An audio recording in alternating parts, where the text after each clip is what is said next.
Grand Admiral Ka looked at the data mournfully. The invasion by the Nerlal collective had been devastating and brutal. While they had survived the initial assault, all three colony worlds were decimated with high casualties among both the military and civilians. The final assessment just came in, he said slowly. Our forces lost 3 vessels for every one we disabled or destroyed from the collective.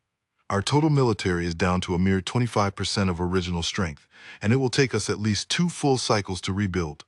Unfortunately, reports indicate it will be less than a tenth of a 3 and cycle before the collective returns to finish what they started. He pulled up a projection, and after looking at the numbers, concluded that 2 full cycles to rebuild was likely an overly hopeful estimate, not a realistic one. Even with every civilian actively supporting a war effort, the gap was just too large to overcome. We don't have the technology or numbers to overcome this push, Ka said sadly. Without help, we will be doomed to subjugation by the Nerlal collective. It won't be slavery, just a so-called protectorate, as they have done before. Slavery with a kind name is slavery nonetheless. And the named diplomacy has failed as our systems are too remote and lack sufficient valuable resources to attract aid from an ally of any significance, High Chancellor Chenka responded bitterly. I have one thought, but you won't like it, Ka said quickly. Oh, and what might? No, just no. Don't even say it, Chenka implored the Admiral. The humans. Ka didn't say it, but simply shrugged apologetically. How can you even think to suggest that after the diplomatic incidents? Chenka exploded at Ka. We couldn't even get through one meeting without them attempting to. I know, Ka interrupted quickly. And that's exactly why I think they might be numb. And then, our answer. Despite our problems with them, humans have a reputation for fair and honest dealings and a rather significant distaste for bullies like the Nerlal collective. But they're halfway across the galaxy. Why would they come to our aid? Chenka asked. We have children who need parents, Ka explained.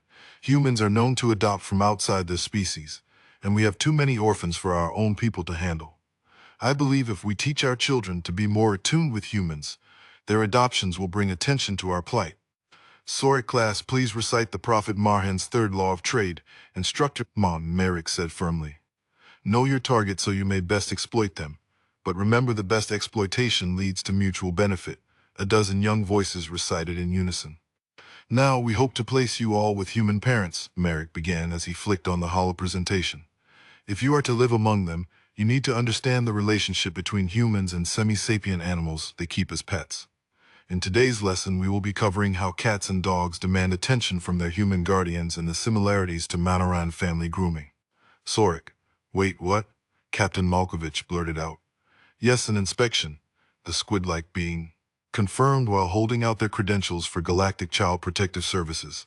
I understand there was an incident at the adoption center, and I am obligated by galactic law to ensure these refugees of war will be appropriately cared for, provided access to healthy environments and adequate educational opportunities.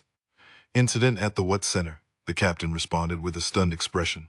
Your crew members Andreas and Carl nearly got into a fight over who would adopt the last Monoron orphan, the GCPS officer explained.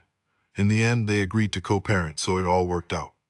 Even if the situation was resolved in the best interests of a child, any altercation requires us to investigate and be sure none of the children will be at risk. This is especially important as your crew has adopted a total of 10 children. Monoran children seem to be especially compatible with humans, so we doubt there will be any issues, but we still must investigate. Carl and Andreas are co-parenting, but they aren't even in a relationship, nor do they swing that way sexually. Why on earth? The captain started before halting mid-sentence as something finally clicked in his brain. Hang on a second. Did you say something about refugees of war? Yes, the officer stated before going on to clarify. The Monorans are a new species in the galaxy and have found themselves in a conflict with the Nerlal collective, a rather aggressive and expansionist entity.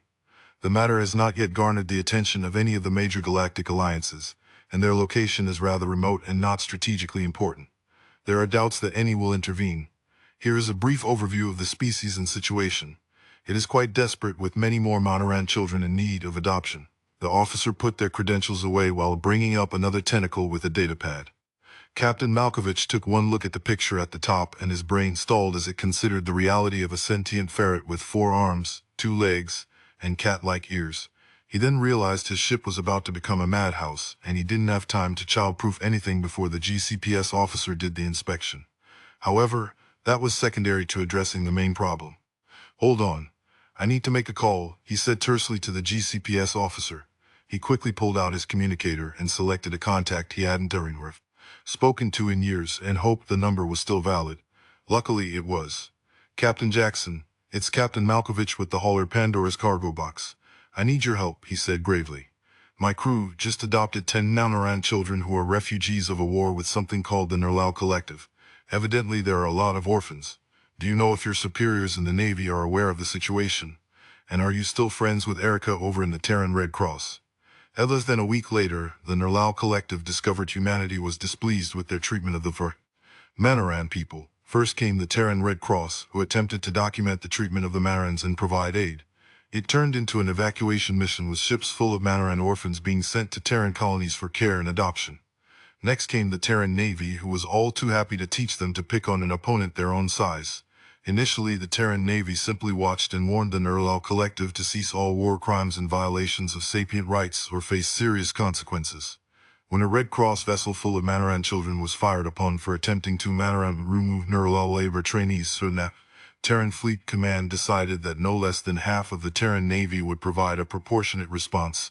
In less than a month, the collective was toothless and begging for mercy. Next came the lawyers on behalf of over 5 million human parents demanding reparations and compensation for their adopted Manoran children. Upon arrival, the lawyers discovered the Manarans weren't the first race the collective had mistreated, and the opportunities for class action lawsuits were boundless. Members of the former Nerlal Collective suddenly found themselves destitute and on the run from every collection agent in the known galaxy, if they weren't already in prison for sapient rights abuses. And the galaxy was reminded why you shouldn't mistreat other sapients if there's any possibility humans will find out, especially if the sapients are a little furry.